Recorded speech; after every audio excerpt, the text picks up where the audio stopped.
Hello friends, welcome back. आज हम ratio and proportion के कुछ इंपॉर्टेंट क्वेश्चंस एंड कंसेप्ट्स करेंगे।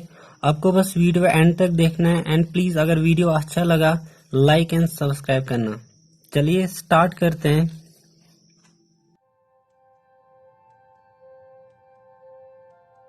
पहला जो क्वेश्चन है वो है if a is to b is equal to 3:4 and b is to c is equal to 8:9 then find the value of a is to b is to c। तो यहाँ पे हमें a is to b is to c का value निकालना है, तो हम लिखेंगे ऐसे a is to b is to c। अब a इज टू b जो है वो है 3:4, तो हम लिखेंगे यहाँ पे 3:4 एंड उसके बाद b इज टू c का जो वैल्यू है वो है 8:9, तो यहाँ पे हम लिखेंगे 8:9। अब आप देख सकते हो यहाँ पे 4 के राइट साइड में यहाँ पे खाली जगह है एंड ऐसे करके 8 के लेफ्ट साइड में भी यहाँ पे खाली जगह है, तो 4 के राइट साइड में 4 ही लिखना है एंड 8 के लेफ्ट साइड में भी 8 ही लिखना है। उसके बाद क्या करना है कि हमें देखना है कि इनमें कॉमन क्या है, मतलब जो कैंसल आउट हो जाएगा वो कैंसल आउट करना है। जैसे यहाँ पे 4 1 ज़ा 4, यहाँ पे भी है 4 1 ज़ा 4 एंड यहाँ पे 4 2 ज़ा 8। उसके बाद कुछ भी कैंसल आउट नहीं होगा। अब यहाँ पे क्या बचा, एक तो 3 है एंड 2, तो 3 2 ज़ा 6। यहाँ पे 8 एंड 1, तो 8 1 ज़ा 8 एंड 9 एंड 1, 9 1 ज़ा 9। लास्ट में जो वैल्यू आया हुआ है 6:8:9, तो यहाँ पे ऑप्शन नंबर डी आंसर होगा, 6:8:9। अब हम नेक्स्ट क्वेश्चन करते हैं। Question number 2, if 1/2 of a is equal to 2/5 of b is equal to 1/3 of c, then a is to b is to c is equal to. यहाँ पे क्या है, यहाँ पे 1/2, 1/2 of a is equal to 2/5 of b is equal to 1/3 of c, 1/3 of c।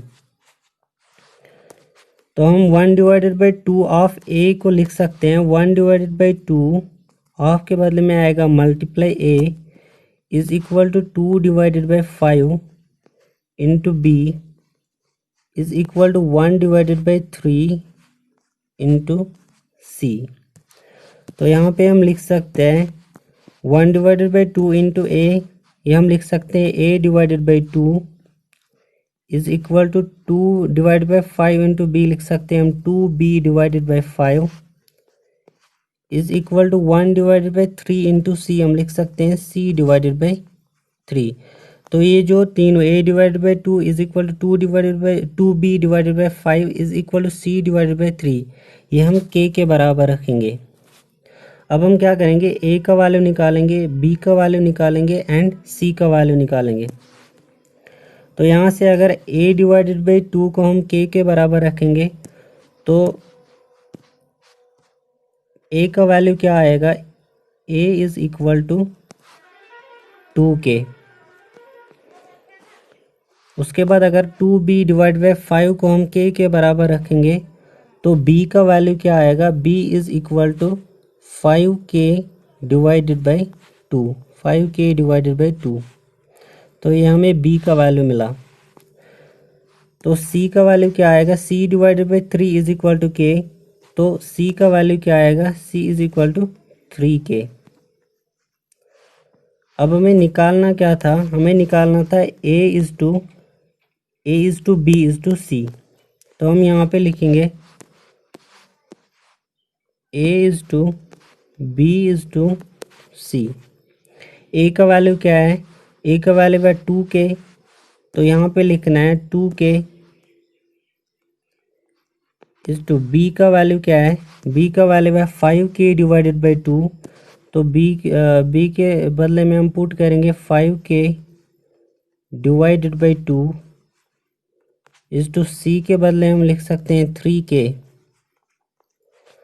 अब यहाँ पे जो कॉमन है वो कैंसल आउट करना है, जैसे यहाँ पे k है, यहाँ पे k है एंड यहाँ पे k है। अब आप देख सकते हो यहाँ पे मिडल टर्म में 5/2 आ रहा है, तो हम 2 से सभी टर्म्स में 2 से मल्टीप्लाई करेंगे। तो यहाँ पे क्या वैल्यू आएगा, जब हम 2 को मल्टीप्लाई करेंगे 2 से, तो वैल्यू आएगा 2 2 ज़ा 4 इज टू, जब हम इसको मल्टीप्लाई करेंगे तो यहाँ से ये 2 एंड वो 2 कैंसिल आउट हो जाएगा, तो यहाँ पे क्या वैल्यू आएगा 5 इज टू, जब 3 को 2 से मल्टीप्लाई करेंगे 3 2 ज़ा 6, तो लास्ट में जो वैल्यू आया वो आया 4:5:6। तो यहाँ पे कौन सा ऑप्शन होगा, ऑप्शन नंबर ए। अब हम नेक्स्ट क्वेश्चन करते हैं। नेक्स्ट क्वेश्चन है if a:b is equal to b:c, then ratio a⁴ is equal to, यहाँ पे क्या गिवन है, यहाँ पे गिवन है a/b is equal to b/c, ये गिवन है। तो निकालना है हमें a⁴ is to b⁴।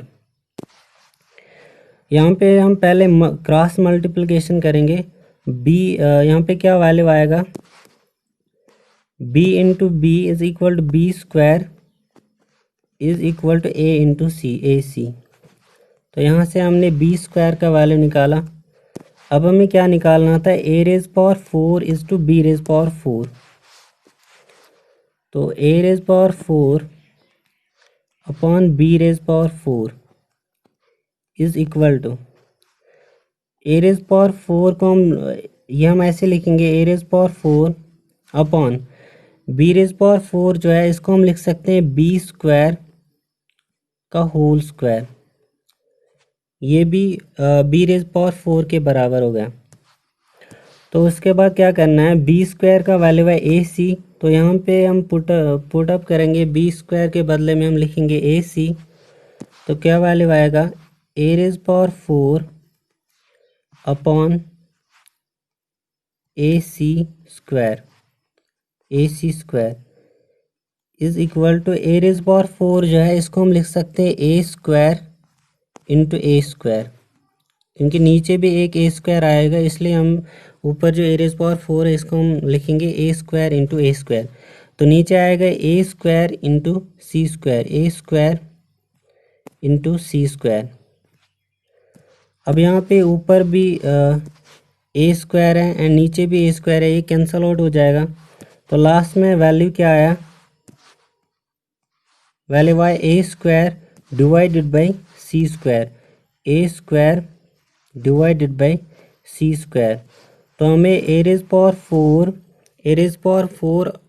To b⁴ का जो वैल्यू आया वो आया a² अपॉन c²।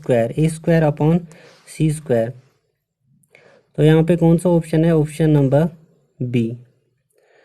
इसके बाद हम नेक्स्ट क्वेश्चन लेते हैं, क्वेश्चन नंबर 4। क्वेश्चन नंबर 4 क्या है, if 182 is divided in the ratio of 3:5:4:1 in 4 parts, then minimum part is, यहाँ पे हमें मिनिमम पार्ट निकालना है। तो 182 को पहले हम देखेंगे कितने पार्ट्स में डिवाइड किया गया है।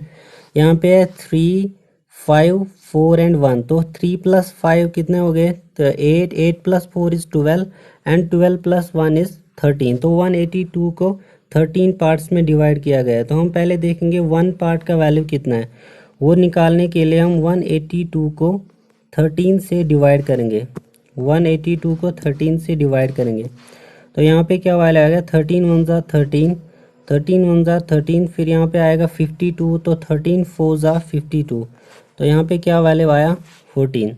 अब हमें मिनिमम पार्ट का वैल्यू निकालना है, मतलब जितना यहाँ पे जो रेशियो मिनिमम होगा वही वैल्यू निकालना है। जैसे यहाँ पे 1 है तो हम 14 को 1 से मल्टीप्लाई करेंगे, वही आंसर होगा।